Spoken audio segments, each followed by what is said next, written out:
सो दोस्तों last class में हमने क्या डिस्कस किया था? बीएफ स्किनर की ऑपरेंट थ्योरी, है ना। तो आज हम डिस्कस करने वाले हैं क्या? थॉर्नडाइक। जी हाँ, बिल्कुल, थॉर्नडाइक की थ्योरी क्या है? जो है हमारी ट्रायल एंड एरर थ्योरी। ठीक है, तो हम ईएल थॉर्नडाइक के बारे में पढ़ेंगे। ठीक है, जिनका पूरा नाम क्या है? एडवर्ड ली थॉर्नडाइक। ठीक है, सबसे पहले हम इनके बारे में जानते हैं। ठीक है, तो उसमें क्या है? Learning is the result of associations between stimuli and response. ये किस किस का है? स्टिमुलाई और रेस्पॉन्स। ठीक है, एस आर लर्निंग, इसका एक और नाम बोल सकते हैं हम एस आर लर्निंग, मतलब कि स्टिमुलस और रेस्पॉन्स का एसोसिएशन। ठीक है, तो अब यहां पर देखते हैं, इनका पूरा नाम है ईएल थॉर्नडाइक। ठीक है, और ये क्या है हमारे? ईएल थॉर्नडाइक क्या रहे हैं? Father of educational psychology, father of educational psychology. ठीक है, ये थॉर्नडाइक को फादर ऑफ एजुकेशनल साइकोलॉजी बोला गया है और इनका पूरा नाम क्या है? एडवर्ड ली थॉर्नडाइक। ठीक है, एडवर्ड ली थॉर्नडाइक इनका पूरा नाम है। ठीक है, उसके अलावा अब मैं आपको इनकी एक थ्योरी दिखाऊंगा। ठीक है, एस आर जो बॉन्ड है ना, ये जो बॉन्ड है, ये जो एस आर बॉन्ड है, इसको क्या बोला है? कनेक्टिविज्म। ठीक है, कनेक्शनिज्म, है ना, कनेक्शनिज्म बोला है इसको, एस आर बॉन्ड को। ठीक, उसके बाद यहां पर एक वो दिखाता हूं मैं आपको। देखो, सबसे पहले ये जानते हैं कि इस थ्योरी को और क्या क्या नाम दे सकते हैं, है ना। इसको थ्योरी को हमने प्लेजर पेन थ्योरी भी बोला गया है। ठीक है, प्लेजर पेन थ्योरी। ठीक है, उसके अलावा स्टिमुलस रेस्पॉन्स थ्योरी। ठीक है, एक तो इसको ट्रायल एंड एरर थ्योरी बोला है, प्लेजर पेन थ्योरी बोला है, स्टिमुलस रेस्पॉन्स थ्योरी बोला है, और उसके अलावा बॉन्ड और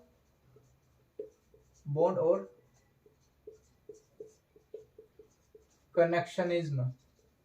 ठीक है, बॉन्ड और कनेक्शनिज्म थ्योरी ऑफ लर्निंग। ठीक है, ये तीन और नाम हैं जो इस थ्योरी के हैं। ठीक है, उसके अलावा अब हम एक स्टेटमेंट है जो इन्होंने दी है। किसने दी है? ईएल थॉर्नडाइक ने एक स्टेटमेंट दी है। क्या दी है वो? स्पेयर। भाई, आपके एग्जाम में 2 नंबर का क्वेश्चन आएगा स्टेटमेंट्स के। ठीक है, कि ये किसने दी है। तो बहुत सारी स्टेटमेंट है, अगर आपको याद रहे तो ठीक है, अगर ना रहे तो कोई बात नहीं, 2 नंबर का ही आ रहा है ना। एक तो कम से कम आपको याद रहेगी। ठीक है, spare the rod and spoil the child. ठीक है, ये हमारी स्टेटमेंट है जो ईएल थॉर्नडाइक ने दी है। ठीक है, पनिशमेंट और रीइंफोर्समेंट जो हम बोल सकते हैं इसमें, क्या है भाई? पनिशमेंट और रीइंफोर्समेंट दे करके आप किसी में कुछ कंडीशनिंग कर रहे हैं। ठीक है, तो अब इसके बारे में अब आपको मैं सबसे पहले थ्योरी को डिस्कस कर लेता हूं कि इस थ्योरी में क्या क्या है। जैसा कि आपको नजर आ रहा है, यहां पर क्या है? एक बिल्ली को हमने एक केज में बंद किया है। ठीक है, बिल्ली को एक बॉक्स में बंद कर रखा है हमने। वहां से उसको बाहर क्या रखा है? मछली रख दी, या फिर चूहा रख दिया, या फिर कुछ भी खाना रख दिया मतलब बिल्ली के लिए, जो एक स्टिमुलस का काम करे, है ना, उसे उत्तेजित करे, वो बिल्ली रेस्पॉन्स करे उससे खाना खाना, क्योंकि उसे भूख लगी हुई है। ठीक है, तो क्या हुआ है? वहां पर एक उसमें बंद कर दिया है, उसमें एक लीवर लगा है। जब बिल्ली उस लीवर को प्रेस करेगी तो वहां से गेट खुल जाएगा, है ना, और बिल्ली आके आराम से खाना खा सकती है। ठीक है, तो वो क्या करती है? सबसे पहले क्या करेगी वो बिल्ली? जैसे ही उसे खुशबू आएगी उस खाने की, तो वो क्या करेगी? हाथ पैर मारना चालू करेगी अपना, है ना, बहुत सारे रेस्पॉन्सेस देगी, हाथ पैर मारेगी, इधर उधर निकलने की कोशिश करेगी। ठीक है, फिर जब बहुत सारे सैकड़ों प्रयास करके जब बिल्ली का पैर अचानक से लीवर पर पड़ा, तो क्या हुआ?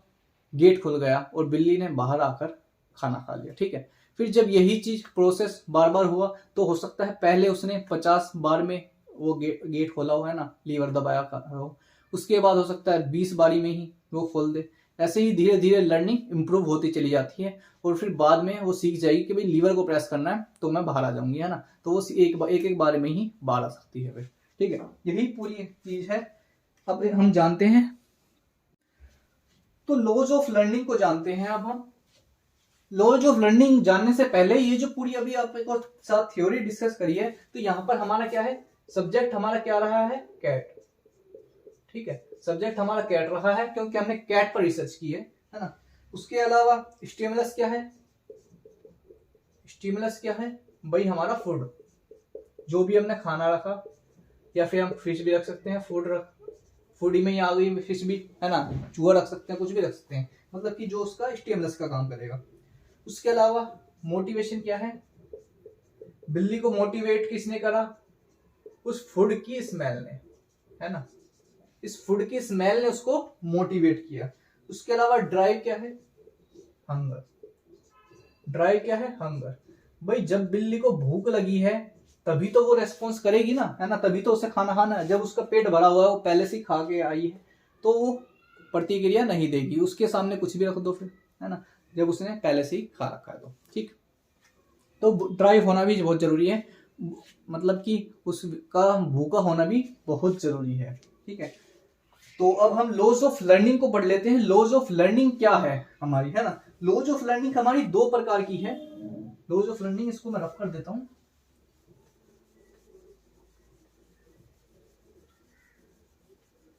तो भाई लॉज ऑफ लर्निंग हमारी दो तरह की है, प्राइमरी लॉज ऑफ लर्निंग और सेकेंडरी लॉज ऑफ लर्निंग, ठीक है।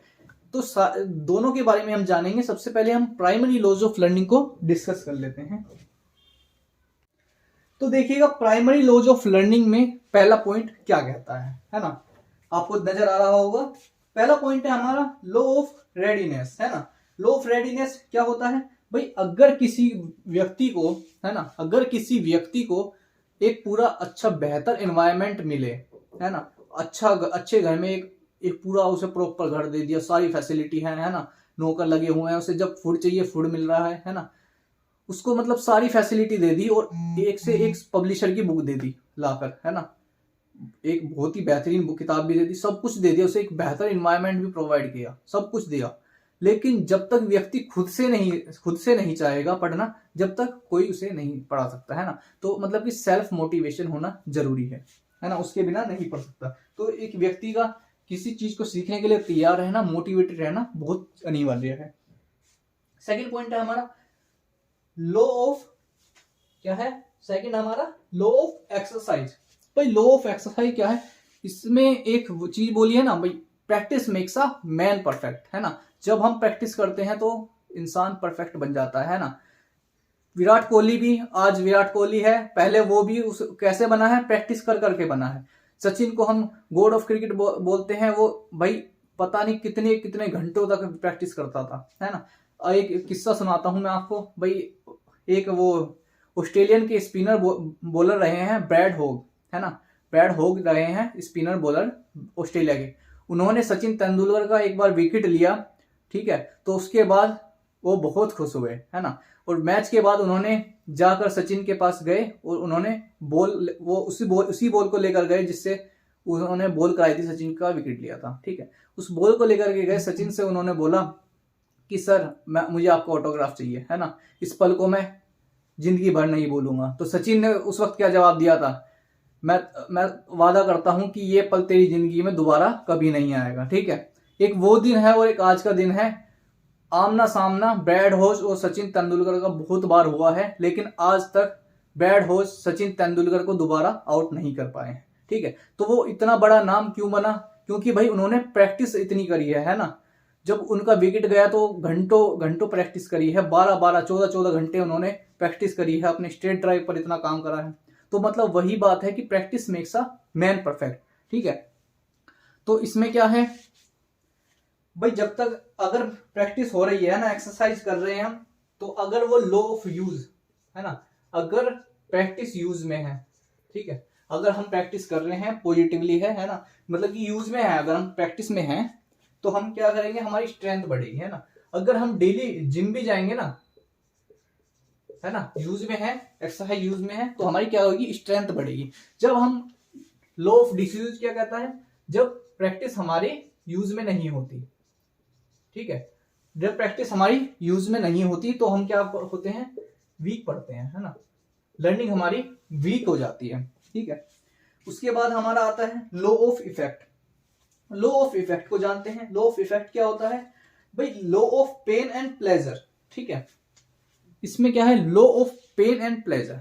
लॉ ऑफ इफेक्ट क्या पड़ता है भाई, law of pain and pleasure, यानी कि अगर आपका किसी भी चीज का पॉजिटिवली प्रभाव पड़ा है तो आप चाहे उस एक्टिविटी को दोबारा करेंगे, है ना। अगर किसी चीज का आप पर नेगेटिव इम्पैक्ट पड़ा है तो आप उस एक्टिविटी को दोबारा नहीं करना चाहेंगे, है ना, उस कार्य को दोबारा नहीं करेंगे। यही है हमारा laws of pleasure and pain, ठीक है। तो उसके बाद हम पढ़ते हैं अब सेकेंडरी लॉज ऑफ लर्निंग को। तो सेकेंडरी लॉज ऑफ लर्निंग में हमारा पहला पॉइंट क्या है, लॉ ऑफ मल्टीपल रेस्पॉन्स, ठीक है। भाई जब हमने बिल्ली को क्या करा, उसके अंदर उसके सामने स्टिमुलस रखा, मतलब कोई खाना रखा, तो वो बाहर आने के लिए क्या करा, उसने हाथ पैर मारने शुरू करे, मल्टीपल रेस्पॉन्स दिए, है ना, रैंडमली उसने हाथ पैर मारे, ठीक है।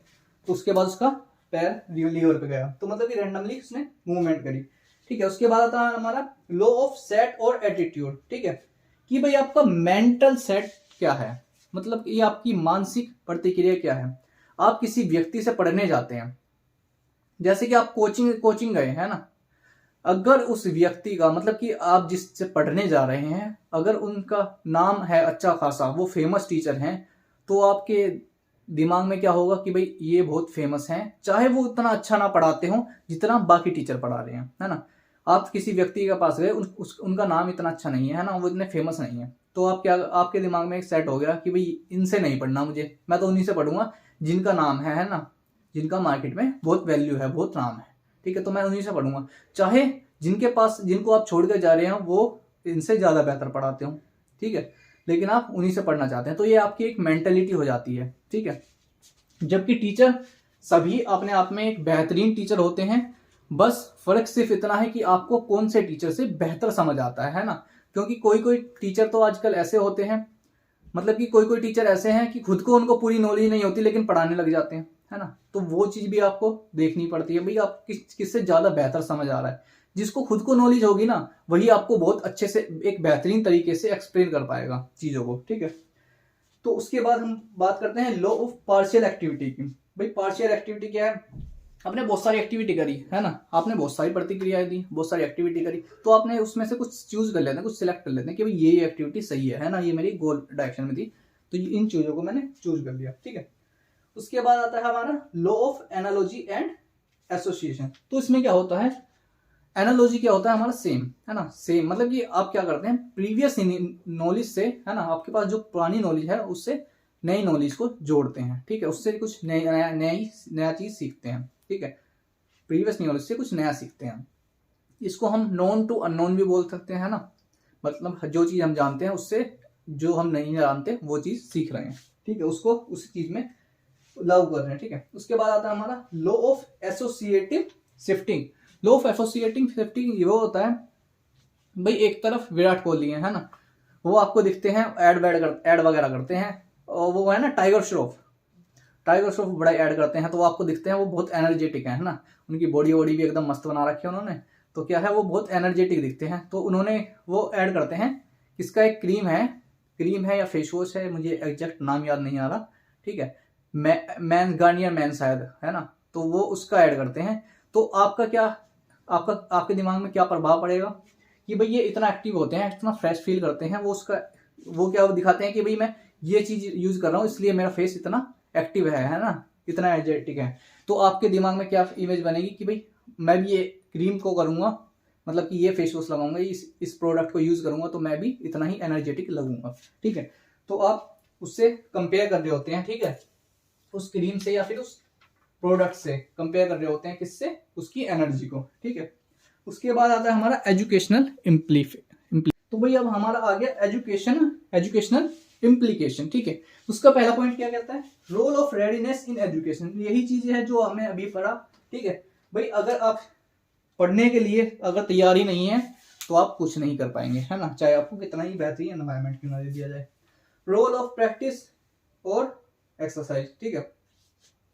रोल ऑफ प्रैक्टिस और एक्सरसाइज, ठीक है, उसका क्या रोल है भाई, आप जितना बेहतर करेंगे है ना, जितनी प्रैक्टिस करेंगे उतना बेहतर बनते जाएंगे किसी भी फील्ड में, जितनी प्रैक्टिस करेंगे, ठीक है। उसके बाद आता है इंपॉर्टेंस ऑफ मोटिवेशन। भाई आपका सेल्फ मोटिवेशन बहुत जरूरी है, ठीक है।